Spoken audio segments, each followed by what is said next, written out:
Assalamualaikum, di video kali ini kita akan unboxing sebuah HP murah resmi seharga 800 ribuan. Barangkali ini bisa jadi pilihan ya buat kalian yang pengen beli HP di harga segitu. Hal yang paling menarik di HP ini dan gak akan kalian temui di harganya adalah prosesor yang sudah 12 nanometer fabrikasi. Dan di sini ada Wiko Y61. Wiko ya, bukan Winko. Nanti malah keinget sama Winko kue itu. Boxnya di sini sedikit penyok, dilihat dari bahan kertasnya aja ya memang HP murah.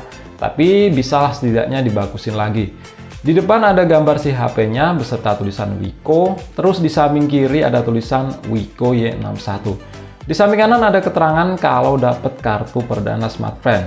Di bagian bawah ada seri IMEI dan di bagian belakang tertulis spesifikasi. Di antaranya layar 6 inch, ROM 32 GB, RAM 2 GB, 4G LTE, quad-core 1,8 GHz, baterai 3000 mAh, kamera belakang 8 MP, depan 5 MP, face unlock dan Android 10.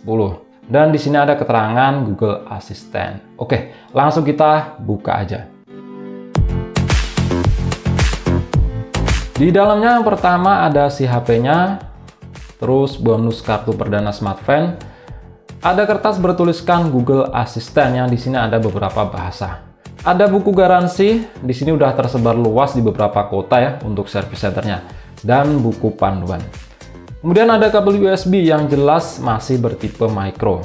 Terus ada kepala charger yang punya output 5 volt 1 ampere atau 5 watt aja.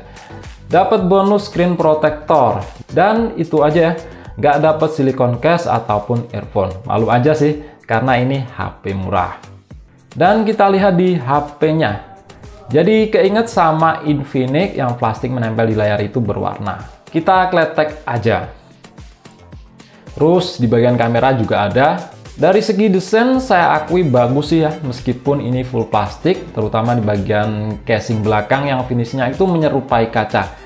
Dan ada sentuhan kerlap-kelip yang semakin jelas kalau kena sinar matahari.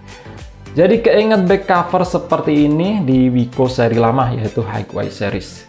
Kita cek dari sisi per sisi, di samping kanan ada tombol power yang sejajar dengan tombol volume. Lanjut di sisi atas ada ciri khas HP murah yang ditempati port micro USB dan port jack audio. Alasan port micro USB ada di sini ya mainboardnya itu menjadi satu biar nggak banyak ngakal. Terus di samping kiri ada sebuah tombol yang saya kurang tahu ini untuk apa, nanti kita coba pas nyala aja. Lanjut di bagian bawah ada lubang untuk mikrofon, lubang speaker ditaruh di bagian belakang, di atasnya ada tulisan Wiko dan single kamera beserta LED flash.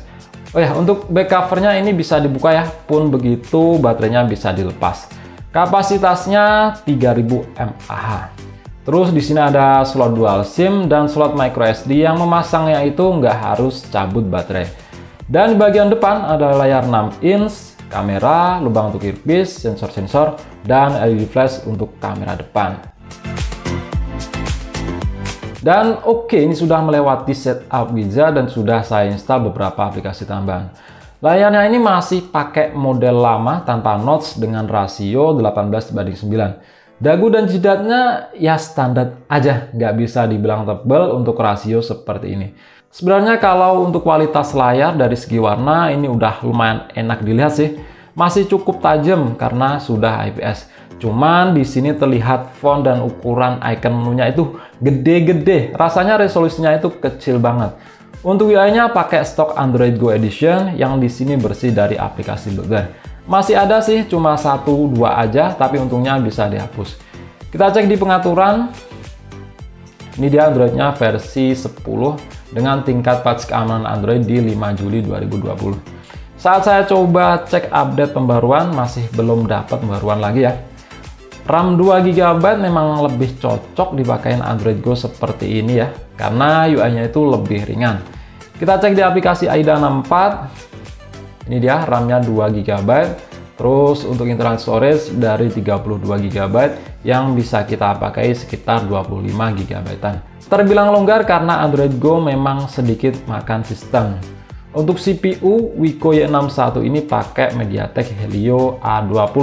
4 kali ARM Cortex A53 atau quad-core dan clock speed-nya itu 1,8 GHz.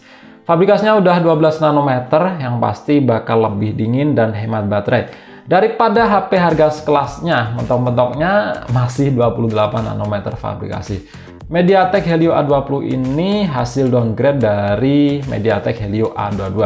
Perbedaannya, jika clock speed A20 ini 1,8 GHz, sedangkan A22 itu di 2,0 GHz.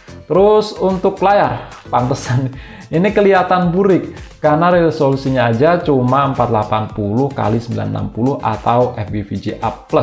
Di ukuran 6 inch cuma menghasilkan kepadatan pixel di 179. Tapi dengan resolusi seperti itu ada untungnya juga sih. Seperti contoh buat game, render grafik itu lebih ringan dan yang pasti di bagian CPU lebih hemat baterai. Untuk GPU pakai PowerVR ROG GE8300. Dengan konfigurasi seperti itu menghasilkan Antutu score di 75 ribuan dengan rincian CPU 30 ribuan dan GPU 4 ribuan.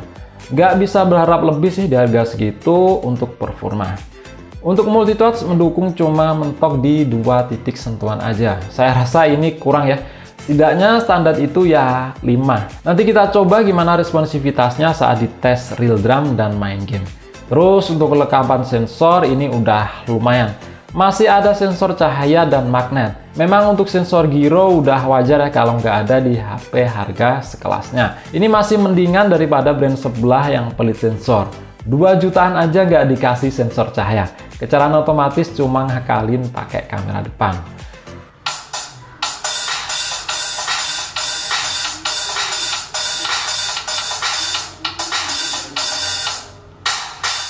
Saat dites main real drum dan ternyata dengan hanya support 2 titik sentuhan aja, ini jadi nggak nyaman. Kerasa delay parah pun begitu kurang responsif. Ada area yang ikut kesentuh meskipun nggak ikut kesentuh. Lanjut di bagian kamera, HP ini punya kamera belakang 8 megapiksel. Aplikasi kameranya pakai kamera Go yang minim banget fitur. Nggak ada fitur HDR apalagi manual. Rasio layar dan resolusi kamera aja nggak ada pilihan. Jadi semua pengaturan secara default. Pun begitu berlaku di menu video. Opsinya itu cuma nyalakan dan matikan lampu flash. Nggak ada pilihan resolusi. Hal ini juga berlaku untuk kamera depan yang punya resolusi 5 megapiksel.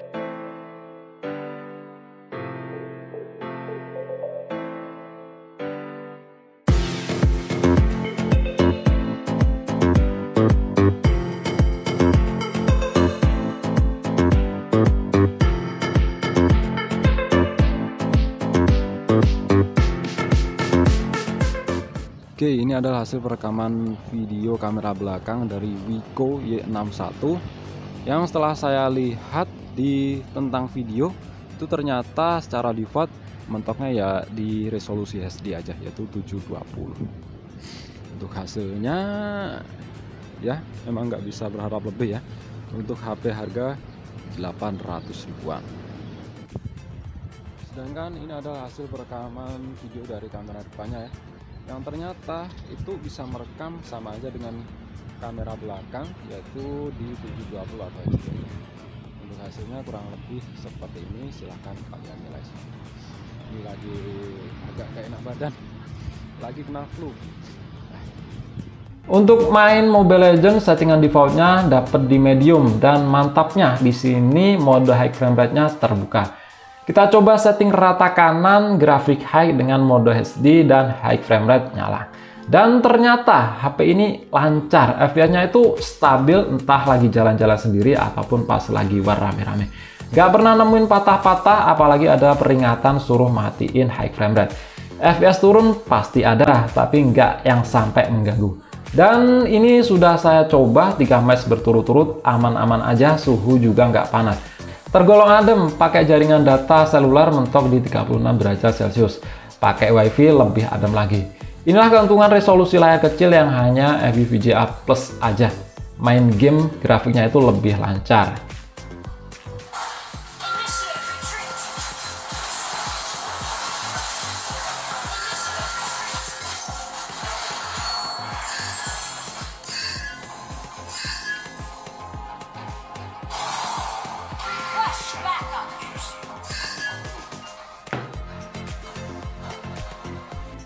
Tapi di sini ada masalah yang bikin kesel. Gara-gara respon layar yang kurang dan tadi cuma mentok di 2.9 aja, seringkali disentuh itu nggak respon, terus delay, kadang ngeluarin skill harus lepas analognya kalau analog terlalu dekat dengan tombol skill. Alhasil kalau kamu pro main di HP ini dikatain jadi noob sama temen setim. Apalagi kalau kamu player funny yang terkenal kontrolnya itu susah, butuh respon dan keakuratan layar tinggi, jadinya dikatain funny darat.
Untuk tombol yang ada di samping kiri ternyata tombol untuk masuk Google Assistant ya. Ini jadi lebih simpel.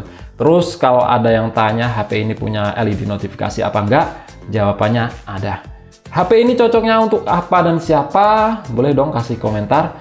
Oke, itu aja untuk video kali ini. Klik like jika kalian suka dan share jika kalian rasa video ini bermanfaat. Kita jumpa di video selanjutnya dan wassalamualaikum warahmatullahi wabarakatuh.